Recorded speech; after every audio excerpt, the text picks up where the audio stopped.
بسم اللہ الرحمن الرحیم۔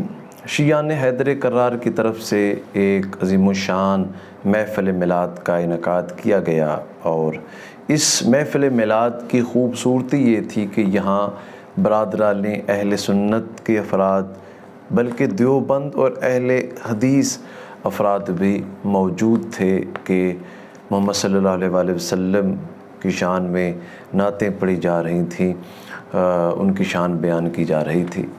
تو اس جگہ ایک بڑا بدمزگی والا واقعہ پیش آیا۔ برادران اہل سنت کی ایک علاقے کی معروف شخصیت، اس کی جیب کٹ گئی۔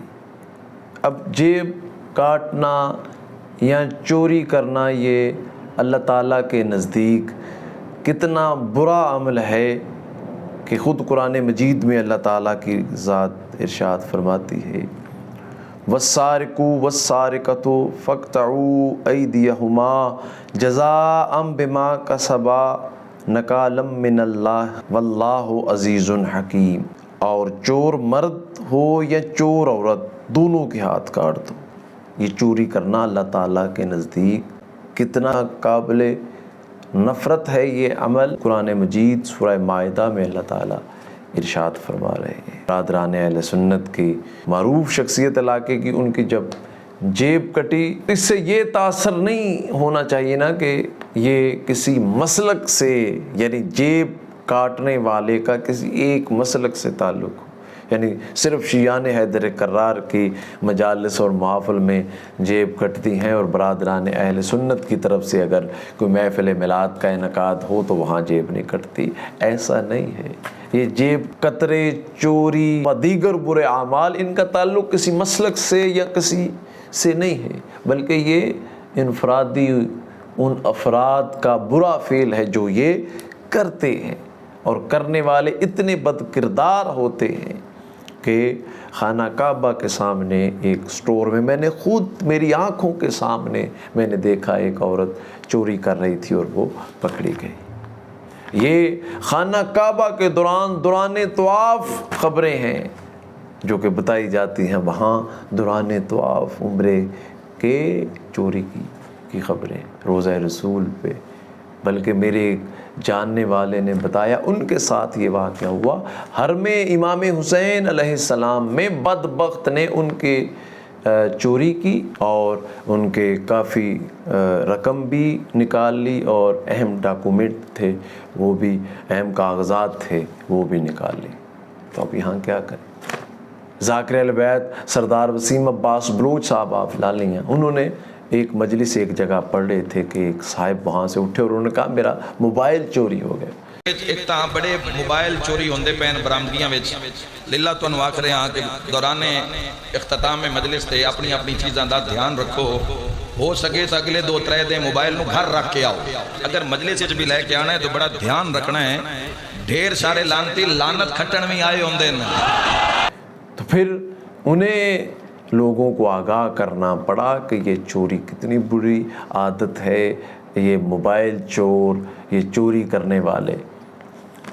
ہمیں اب کیا اس کا حل کیا کیا جائے، اس کے متعلق کیا کیا جائے ان محافل میں، بالخصوص ہم تو محافل کی بات کر رہے ہیں، مجالس کی بات کر رہے ہیں، کیسے روک تھام کی جائے ان بد کرداروں سے، ان ظالموں سے، کیسے ان سے محفوظ رہا جائے، بچا جائے۔ تو اس کے لیے بڑا ضروری ایک اہم آپ کے سامنے میں رکھ دیتا ہوں معاملہ۔ ایک تو علماء کرام پڑھنے والے ہیں، ان کو چاہیے کہ لوگوں کو آگاہ کریں یہ کتنا برا فعل ہے، اسلام نے اس سے روکا ہے۔ ایک تو یہ بات ہو گئی کہ علماء کرام تعلیمات دیں کہ یہ جو کہا جاتا ہے جی مہنگائی اتنی ہے، مجبوری کی وجہ سے مجھے چوری کرنی پڑتی ہے، یہ جیبیں کاٹنی پڑتی ہیں، اس کی وجہ یہ مہنگائی ہے، یہ پریشانی حالات، اس کے متعلق بتایا جائے۔ اسلام کہتے صبر کرو، اسلام کہتا ہے محنت کرو۔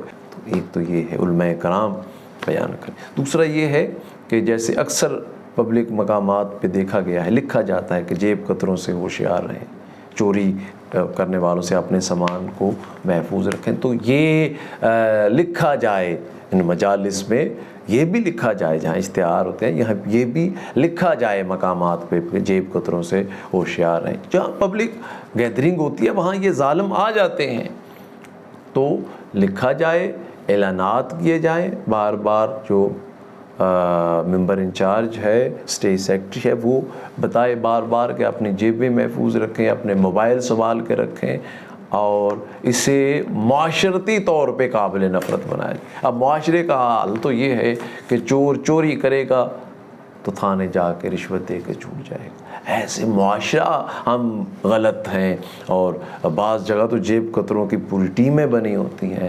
انتظامیہ پولیس والوں کے ساتھ ملے ہوتے ہیں۔ تو اسے معاشرتی طور پہ قابل نفرت عمل جو ہے وہ سمجھنا چاہیے، اور علماء کرام کو بیان کرنا چاہیے۔ اللہ تعالیٰ تمام عالم اسلام کو آپس میں اتفاق و اتحاد عطا فرمائے۔